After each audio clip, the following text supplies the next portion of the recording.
안녕하세요. 반갑습니다. 이번 시간에는 중국 시장 2부를 진행하도록 하겠습니다. 2부는 유진투자증권에서 나온 리포트를 통해서 말씀을 드리겠는데요. 이 리포트는 12월 23일에 나왔는데, 자, 중국이 좀 준비하는 금융전쟁이라는 이야기로 리포트가 좀 나왔습니다.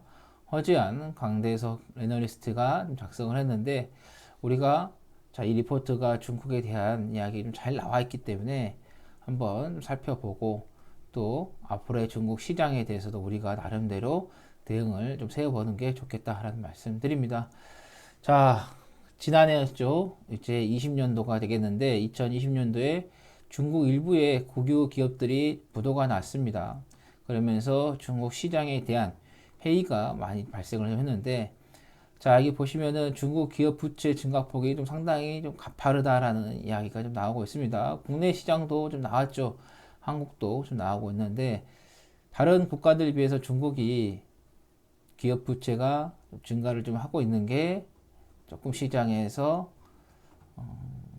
어떻게 보면은 안 좋게 좀 받아들일 수 있는 그런 상황이 되겠는데, 특히 이제 그 화천 자동차라든가 융천 석탄전기, 칭화윤희, 산둥루이 등 국유 기업들이 부도가 났죠.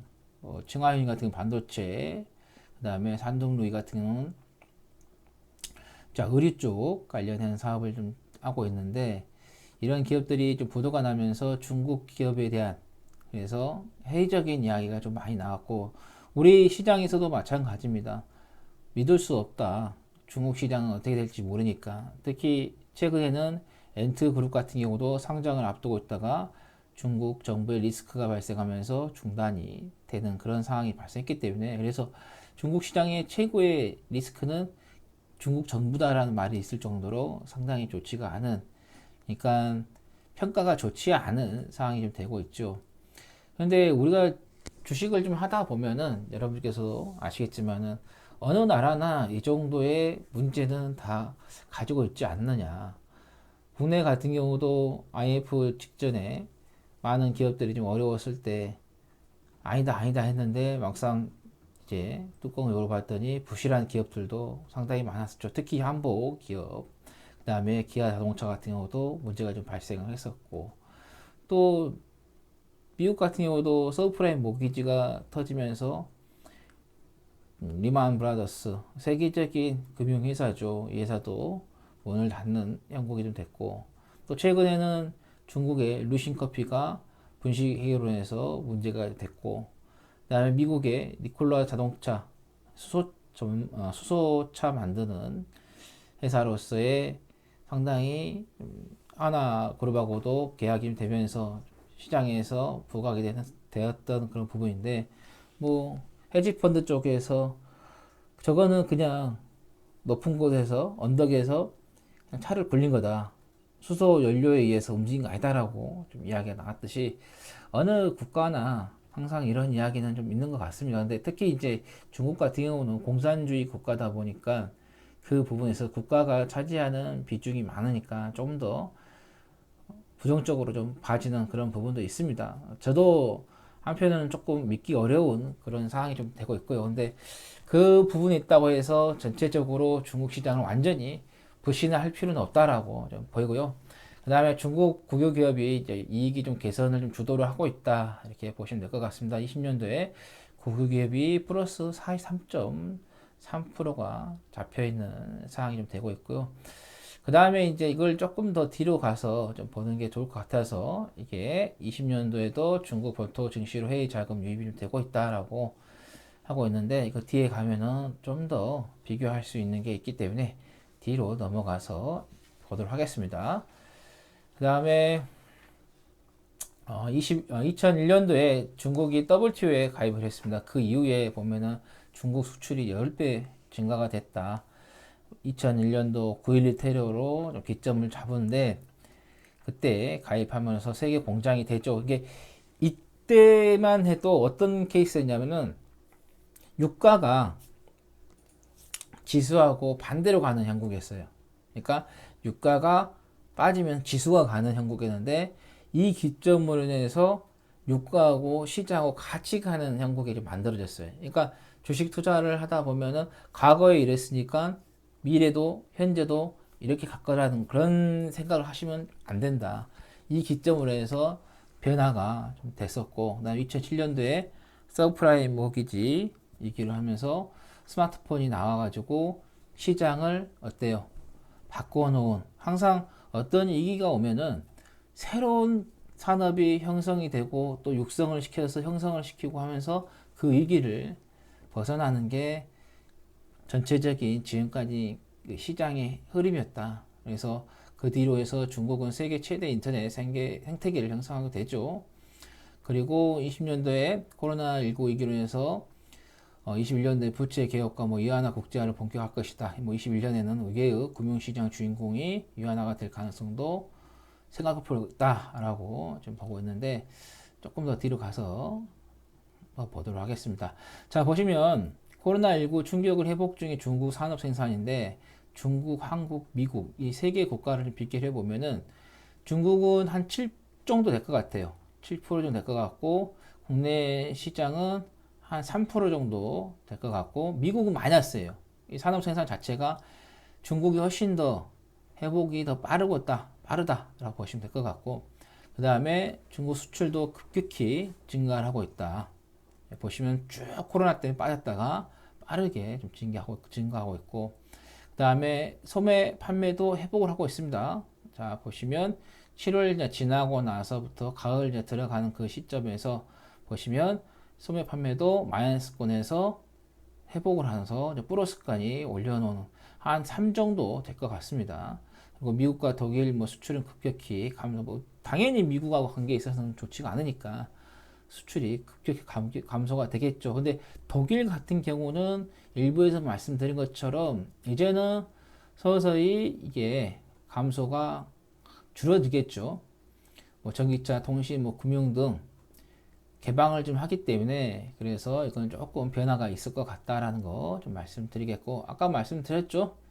디폴트 선언했던 화천 자동차, 융천 석탄전기, 산둥루이, 칭화윤이 말씀드렸기 때문에 칭화윤이 같은 경우는 반도체 굴기 회사이기 때문에 반대로 국내 시장에는 국내 반도체는 도움이 될 수 있다라는 거 이렇게 또 생각하셔서 대응을 해 보시는 것도 좋다라는 말씀 드리겠고 그 다음에 글로벌 벤치마킹 지수에서 제외되는 중국들 있는데 이런 것들은 그냥 있다고 보시면 될까 크게 물론 이제 제외되면서 주가가 어느 정도 흔들릴 수는 있지만은 저는 무슨 MSCI 지수 편입하는데 별로 저는 그게 도움이 된다고 생각하지 않습니다. 그래서 그런 편입 지수에 대해서는 그렇게 저는 투자하는 데 있어서 긍정적으로 보지도 않고 또 그렇게 간다고 해서 주가가 계속해서 가지는 않았거든요. 그래서 우리는 주식이라는 것은 투자랑 전체적으로 봤을 때는 별로 좋지가 않았기 때문에 그렇다 말씀드리겠고 아까 중국 기업 부채 증가폭이 상당히 커지고 있다 보셨죠. 기업들의 부채가 그러면 기업 말고 정부 부채를 좀 보면은 기업의 부채는 증가를 좀 하고 있지만 정부 부채는 반면에 폭이 미미합니다. 국내 시장도 상당히 좋네요. 선진국이라든가 이렇게 비교했을 때 일본, 유럽, 그 다음에 미국 비교했을 때도 중국이 훨씬 더 좋다. 그 다음에 가계 부채도를 좀 보면은 미국, 유럽, 일본, 한국, 중국, 선진국, 주진국 다 있는데 이 국가들이 지금 보시면은 조금씩 다 이렇게 조금 올라가는 그런 추세인 것 같습니다. 근데 특히 중국이 부채 속도가 워낙 좀 빠르다 보니까 이 가계 부채가 좀 문제가 되고 있죠. 기업의 부채가 아니면 가계 부채가 발목을 잡느냐 이게 좀 관건이 될 것 같은데 일단은 정부의 부채가 증가폭이 미미하기 때문에 어떤 문제가 발생하게 되면은 정부에서 조금 정도는 방어를 할 수 있을 정도의 그런 여력은 갖추고 있다 이렇게 보시면 될 것 같습니다. 자, 그 다음에 심각한 자금 경색 조짐은 없다. 그러니까 우리가 생각하고 있는 중국이 어떤 위기가 좀 올 것이다. 몇 년 전부터 계속해서 중국에 대한 디폴트가 발생할 것이다라고 계속해서 어떤 언론이라든가 그 다음에 리포트 같은 것도 조금씩 나오긴 했습니다. 근데 지금에 와서는 자금 경색 조짐이 없다라고 했고, 그 다음에 아까 일부에서 말씀드린 것처럼 EU와의 투자 협정을 체결하면서 이제는 유럽 쪽에서 자금이 좀 들어오기 때문에, 그렇기 때문에 오히려 더 디포트 같은 경우도 더 이야기가 안 나올 수도 있다라는 거 좀 말씀드립니다. 그 다음에 외국인 투자가들의 중국 채권이 매입이 증가를 하고 있어요. 18년, 19년, 20년 등. 그러니까 외국인들이 중국 채권을 매입을 하고 있다. 한번 생각해 보세요.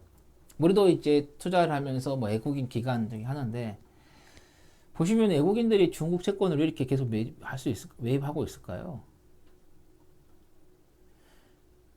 그렇게 큰 문제가 되지 않을 것 같으니까 중국 채권을 사겠죠. 근데 우리가 표면적으로 봤을 때는 어떤 기사를 통해서 미중 간의 갈등 2018년도부터 계속해서 지속적으로 좀 이루어지고 있는데, 근데 그 외에 이제 뒤로 봤을 때는 이렇게 채권들을 좀 사고 있다. 중국 시장으로 자금이 들어오고 있다. 이렇게 보시면 되겠습니다.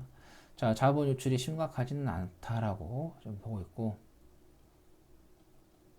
자, 그 다음에 중국이 금융시장 개방 지소, 유럽한테 개방을 좀 한다고 했기 때문에 지켜봐야겠는데, 아마 자금은 계속해서 들어오지 않을까라게 되고, 그 다음에 최근에 이제 우리 20년도 좀 봤을 때 한국하고 대만 주식시장에서 외국인 투자자들은 나갔어요.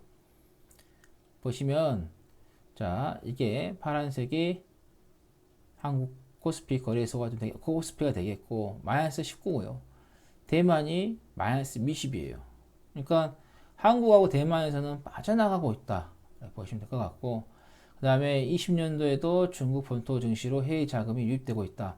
자, 보시면 2018년도하고 2019년도에 미중 간의 갈등, 트럼프와 시진핑이 옥신각신을 하지 않았습니까? 서로 주고받으면서 글로벌 시장을 완전히 흔들어 놓은 그런 상황이 됐는데, 2018년도도 미중 간의 싸움에서 시장이 한번 초울렁거렸고, 2019년에도 마찬가지고요. 근데 겉으로는 계속해서 싸우고 으르렁대고 있지만은 뒤로는 어때요? 이렇게 자금이 계속해서 중국 본토로 증시로 유입이 되고 있다. 올해도 지금 보시면 아시겠지만은 중국 지수가 박스권에 갇혀 있는 상황이었지만은 자금이 유입이 좀 되고 있다는 것도 확인이 돼요. 이렇게 되면은 미중 간의 갈등이 계속해서 지속되고 있는데, 그러면 아예 외국인들의 자금들이 안 들어와야겠죠. 그런데 20년도에 한국하고 대만은 외국인 자금이 빠져나갔는데, 이 자금이 어디로 갔냐? 중국으로 갔다는 거예요. 그러면 앞으로 중국 시장에는 자금이 유입이 되고, 그러면은 당연히 시장은 좋아할 수밖에 없겠죠. 그것도 홍콩으로 해서 또 중국 본토 자금도 유입이 되고 있다. 주시장에서 돈 들어온 것만큼 최고는 어디 있겠습니까? 돈 들어오는 게 최고니까. 그래서 이렇게 보시면 아시겠지만 외국인들은 자금은 계속해서 중국 쪽으로 좀 들어오고 있다. 그렇기 때문에 우리는 중국 시장을 집중해서 봐야 된다는 말씀 드립니다. 자, 21년도에 2분기에 중국 성장률이 정점을 찍을 가능성이 높다라는 리포트가 좀 나왔죠. 그 뒤로도 쭉 다른 리포트도 계속해서 주제들도 나오고 있습니다. 자, 이러듯이 중국이 그렇게 심각할 정도로 우리가 생각하는 그런 부정적인 그런 부분은 아니다. 그래서 우리가 그동안에 중국에 대한 불신을 조금은 낮춰야 된다. 그러면서 긍정적으로 바라보는 게 좋겠다라는 말씀 드립니다. 그래서 많은 이제 그 투자자분들께서 해외 주식을 직접 투자하시는 데 있어서 기존에 해보신 분도 있고 처음 하신 분도 계실 거예요. 특히 이제 중국 같은 경우는 외국인에게 이제 개방을 했지만은 그 중에서도 매수가 가능한 종목이 있고요. 또 매도만 가능한 종목이 있습니다. 아예 매수 자체가 안 되는 종목들도 좀 있고요.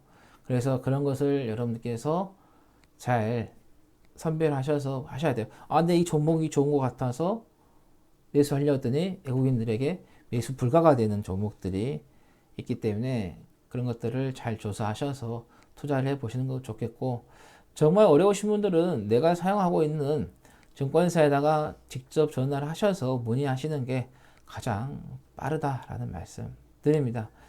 자, 이상으로 중국 시장에 대해 여러분들께 말씀을 드렸고요. 도움이 되셨다 하시면 구독, 좋아요 눌러주시기 바랍니다. 다음에 뵙도록 하겠습니다. 감사합니다.